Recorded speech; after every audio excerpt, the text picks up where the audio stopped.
When FBW began in 1990, it was by no means assured that Hoboken's Hudson River waterfront, abandoned by industry, crowded with dilapidated buildings and collapsing piers, inaccessible to the public, would end up as a park. In fact, the economic forces bearing down on the town were fierce. In the beginning, it was hard to even imagine a park, much less how it could play a role in the city's recovery. I could remember Maxwell House Coffee, which was the last of the great industrialized parts of our waterfront. The chief operations officer met with us, and he delivered the bad news that Maxwell House will be moving to Jacksonville, Florida. It was a very, very sad day. And I have to say, that was probably the day that the industrialized, that romantic time in Hoboken's history where, the waterfront was all of, people were working and commerce, and that came to an end. And along with that, all of the revenues needed to operate a city. Elected officials, desperate to find revenue to make up for the loss of industry that once fueled the town's economy, now looked once again to the waterfront. In 1989, the Port Authority of New York came forward with a plan for Pier A through Pier C because they had a long-term lease on the piers, but at the same time there was no longer any shipping traffic. At one point the Holland American line used to sail for Europe, but the unfortunate thing was that the Port Authority wanted to build the 35-story building on the pier, and that was sufficient motivation for people to, for the first time, get very interested in their waterfront and to come very quickly to understand that if that building had been built, there would be no public waterfront. I had no idea what they were going to build on the waterfront. I had no idea, but I knew it wasn't going to be good. I like to think myself as the ghost of the waterfront first referendum and then the second one. Because, like you said, people have forgotten, but it's all in me. And in the very beginning, there were only like 7 to 10 people that kind of met all the time to make it happen. It wasn't easy. There were 2 elections, 4 court cases, and 2 years, really, 2 years. So many of us gave up 2 years of our lives. The battle really was a David and Goliath matchup.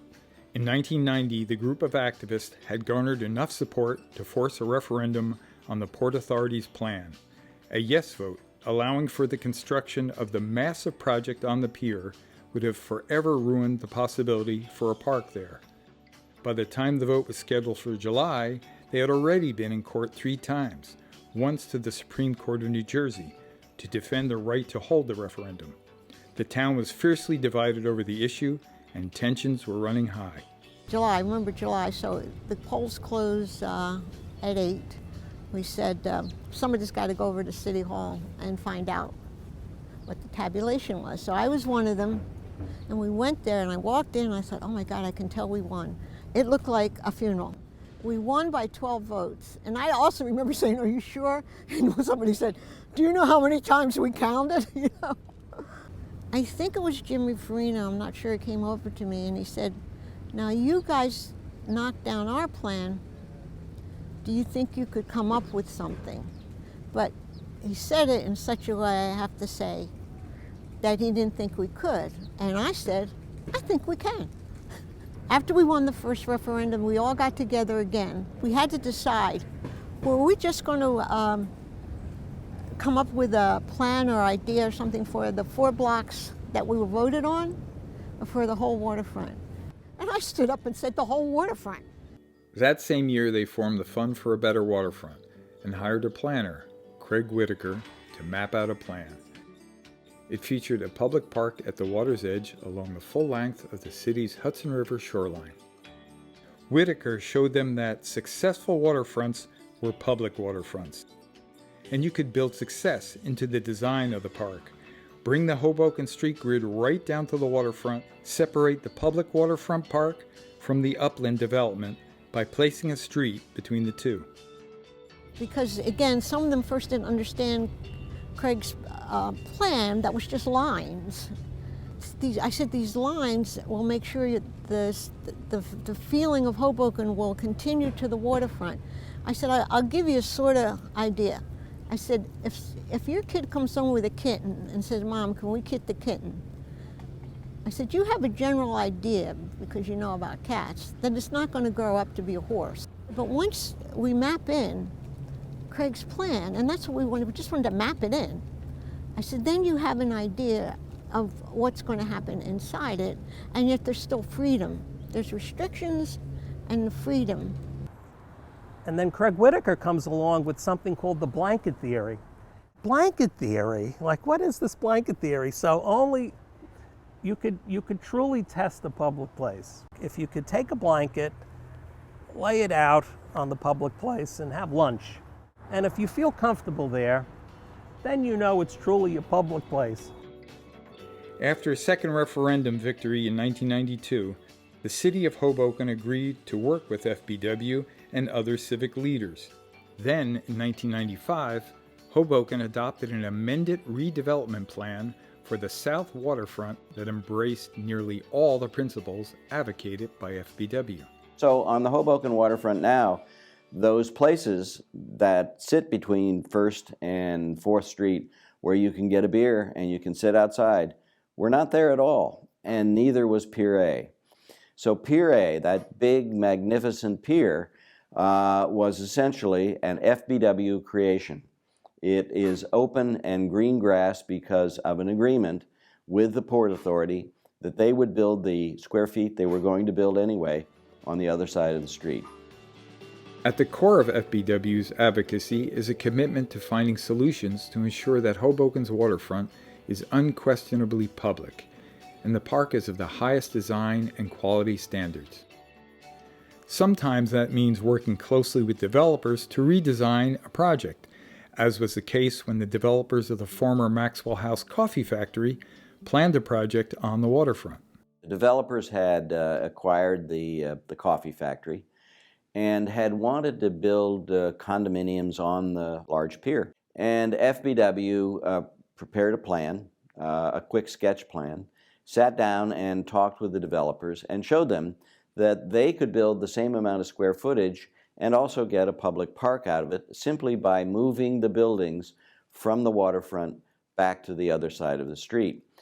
And because of that, the developer's plan changed dramatically. But because of FBW's participation, those 5 acres ended up on the waterfront as a waterfront park. And at other times, FBW has had to fight. In 2001, Shipyard Associates proposed the Monarch, 2 11-story residential towers for Hoboken's northernmost pier, where the developers had previously agreed to provide public open space. FBW, led by its attorney Renee Steinhagen of the New Jersey Appleseed Public Interest Law Center, joined the city of Hoboken and neighborhood residents in what became a 9-year legal battle to stop the project. A tentative settlement was eventually reached, finally ensuring that the Monarch Pier would be preserved forever as a public open space. Thank you for everyone who's joining us on this Facebook Live stream. We are filming the march led today by the Fund for a Better Waterfront. Leading the way is Hoboken Mayor Robbie Bala. But the fight is not always in the courts. On November 3, 2017, Hoboken woke up to the news that New York Waterway purchased the 8-acre Union Dry Dock property, and in a deal with New Jersey Transit, was planning to move its diesel ferry maintenance facility, including storage and refueling, to the site at Hoboken's waterfront. We had known that the property had been for sale, and we had been trying to convince the city to acquire the property as public open space. So we weren't quite as surprised as the city, but just really devastated by the missed opportunity. The proposed facility would have destroyed the adjacent Hoboken Cove and put an end to the vision of a fully connected public park at the waterfront. FBW and the City of Hoboken, enlisting the support of civic and environmental groups and the public, fought for 3 years in a battle that pitted Hoboken against New York Waterway, New Jersey Transit, and the governor's office. Overwhelming public pressure eventually won the day, and the City of Hoboken is in the final stages of a negotiated settlement that would secure the Union Dry Dock site as one of the final links in Hoboken's public waterfront park.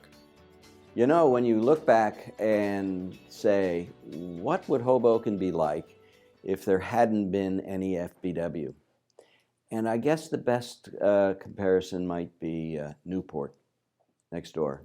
Large towers, open space which is not useful and isn't used, streets which have a suburban character and is unfortunately characteristic of many American cities which have turned over control to private developers without crafting for themselves a role for the public. And FBW from its beginning has been really the public's advocate.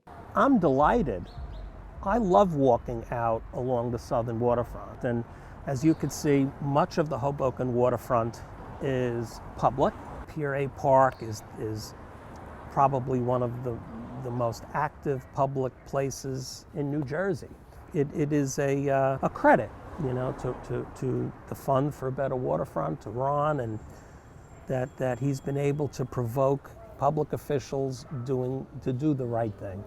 And the right thing now means finally connecting the waterfront, bringing all the remarkable qualities of the southern waterfront park, the canopy of trees, the protected bike lanes, the wide pedestrian paths through the central waterfront. If pressure continues to bring Union Dry Dock to fruition, Hoboken will have another 3 acres of public open space on the waterfront. As far as continuing the waterfront, it's just natural. It's just a natural thing. When I talk to people about the park, I always tell them, this is not hyperbole to say that this is our Central Park or this is our High Line.